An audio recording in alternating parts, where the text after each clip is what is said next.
As a new staff member here that's been here for about a month, I am hoping that this job will be rewarding and satisfying. I'm hoping that I'll be able to help people, help families, empower people and families, and be treated as a professional with respect. I've always kind of been a helper type person, and when I applied for social worker, I was under the assumption that we were there, to help families and everything. So, no, I had no idea what social work actually entailed. Well, I had initially been working in eligibility, and so I kind of saw the social workers coming in and out of the office and getting fired up over cases and really passionate about what they were doing, and it was a mystery to me, basically. So I was interested. I wanted to find out what it was, and it looked like a job that you could really get into, and I think that's what first drew me to that. My expectations were that I was going to be out helping people and making a difference.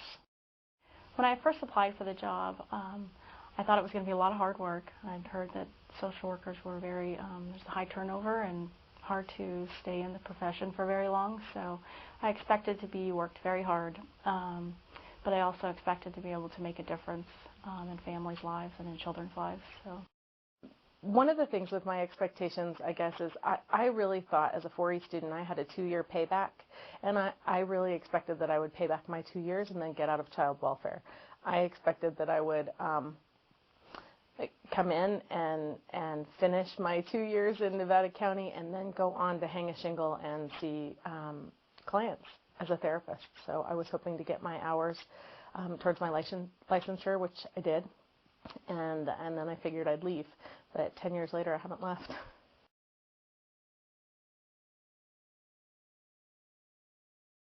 My training was really hands-on, and back then that was really how it was. I think things have changed since then, and we do have training programs, but much of it is mentoring, spending time with other social workers, and then going to core trainings, as we call them. The training was very helpful, but I had to look at it from a realistic point of view.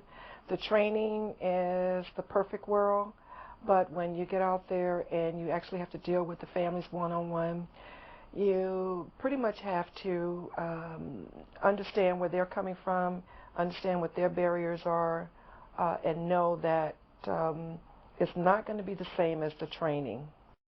The training so far has been great. I think the best part about the training, or the best training I've received thus far, has been actually going out into the field with a lot of the social workers and just learning what to do in different situations, learning the different styles and techniques that each social worker uses, because it's a little bit different, and that has been just amazing. I think that's actually being out in the field and being trained out in the field has been even more helpful than just reading, let's say, a bunch of manuals.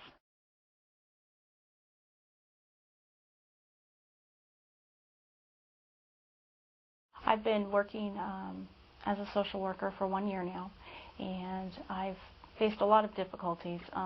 The number one I think would be not enough training. Definitely feeling like I'm out there doing work that's life-altering for people, but feeling like I really don't have a full grasp of what it is what I should be doing all the time. So always staffing things with my supervisors and coworkers to get there, but it is the biggest difficulty, not having enough training, and then just time, not having enough time to do what I feel I should be doing, what I want to do for the families, and feeling like I have to kind of piece it out where I can, but at the same time wanting to do more. One of the aspects that I hadn't really mulled over prior to taking the job was the amount of fear you can have going into a situation where there's drug abuse, there's domestic violence, and maybe one of the parties has been in jail or prison, And when you actually go out to that house, you need to really think about how you want to approach people and approach them in a way that is offering help instead of being judgmental. Some of the difficulties and challenges that I've faced so far have been going into schools and homes and asking both families and children maybe personal questions that are pretty uncomfortable to ask. That's been pretty difficult to do so far. I think that also working in a smaller town, being the social worker in that small town has been difficult. Running into clients already. I've been there for a month, and you know, seeing clients at the grocery store or seeing people that I've gone into their homes and talked to them about personal issues and seeing them out and about. That's been a little challenging, and just learning about the different rules and regulations and court terms and all of these things that I just really had no background on. So that's been difficult so far. Certainly I've dealt with many difficult cases over the years, and I would say that the ones that stand out in my mind are those that involve severe physical abuse of young children. Those are the most difficult cases, as well as sexual abuse cases, but dealing with very young children who have been shaken. Shaken baby syndrome is an issue that we have to deal with here through CPS, and it's always extremely difficult for us as social workers to have to deal with those kinds of situations, just to work with children that have been seriously harmed. And so when I think back, there are several cases that come to mind where I worked with children after they had been seriously harmed and have permanent medical problems, and trying to deal with parents in that situation and trying to provide the types of services to attempt to reunify a child back into that home is always very difficult based on the severity of the abuse that occurred and whether or not it would ever be appropriate to return children to that type of environment. When you have families that have a high level of domestic violence in the home, you have to understand the cycle and understand what the perpetrator, it could be mom or dad, where they're going to come from, because a lot of domestic violence is about power and control. So if you approach them as an extremely aggressive person as well, then that becomes very difficult and can escalate a very dangerous situation. You have to be very cautious and conscientious about your own nonverbal behaviors, whether you're looking at someone a certain way or, I mean, even not looking at somebody a certain way. You have to be very aware of those situations, especially when dealing with domestic violence relationships, or if a parent has extreme mental health problems, they can interpret a lot of what you're saying or what you're doing as something completely different. And I have never been struck or hit, but I have known people that have had that happen to them. I've definitely had parents yell at me in court and try to intimidate. The worst part is having to go out to a drug-infested home where they're cooking meth, or there's drugs laying around, or there's a dog feces, or the home is just not adequate for a toddler or any child. To go into that home and to be put down for what you really, really believe is true, to have to take officers into a home with you and to address issues that the parents feel that there's no problems, and to pull those children away from the parents, to see those children crying for their parents because that's what they know, that's what love is to them. You really see some sad situations and some terrible abuse and neglect of children, and it's hard. You can't really talk about it because of the confidential nature of our job, partially, but also partially because your friends and family don't want to hear about it. It's really traumatizing to them if you just mention something casually about, gosh, I had a hard day at work. This child was burned by, it's terrible. Nobody wants to hear that.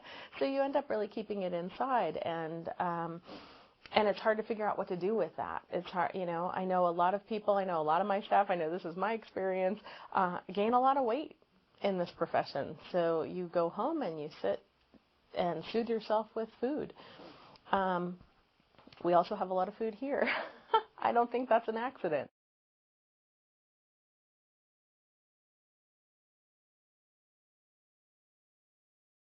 During the course of the family reunification process, if the parents are doing well, then 30 days before the actual court report is due, it's okay for you to do a 30-day trial visit.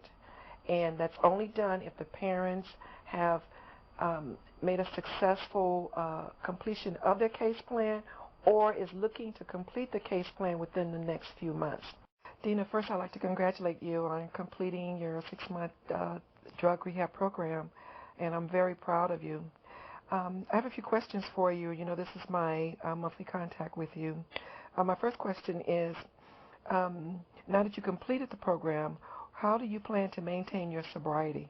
Well, I've been going to I try to make 3 AA meetings a week. And then I go to alumni meetings on Fridays to stay in touch with my sisters at the Tranquility Village. And I'm still looking for a sponsor at these meetings. Now that you have your children return to you, how do you plan to maintain your family? Well, I learned to try to discipline the 2-year-old, which is hard. It's real hard because she does test me, and she's at 2 years old, and she's not listening, but I'm trying to use what I learned there to teach her, or try to and give her choices, because right now I don't know why she's not listening to me, but I am trying to learn, to cope with that. Dina, you have progressed in your case, and it's about to be passed on to family maintenance. Family maintenance is a component that we're there to support you and to help you. Is there anything that you know of right now that the agency can help you with to reach your goals? Right now, the agency has helped me a lot. They've done everything for me. They've helped me get it. I went to the program. They helped me with whatever I needed. They've been there for me, and they helped me get into this apartment, which I needed help to get my children back, or else I would have to stay in there longer without my girls. But they've been helping me. I can't express enough how much you guys helped me.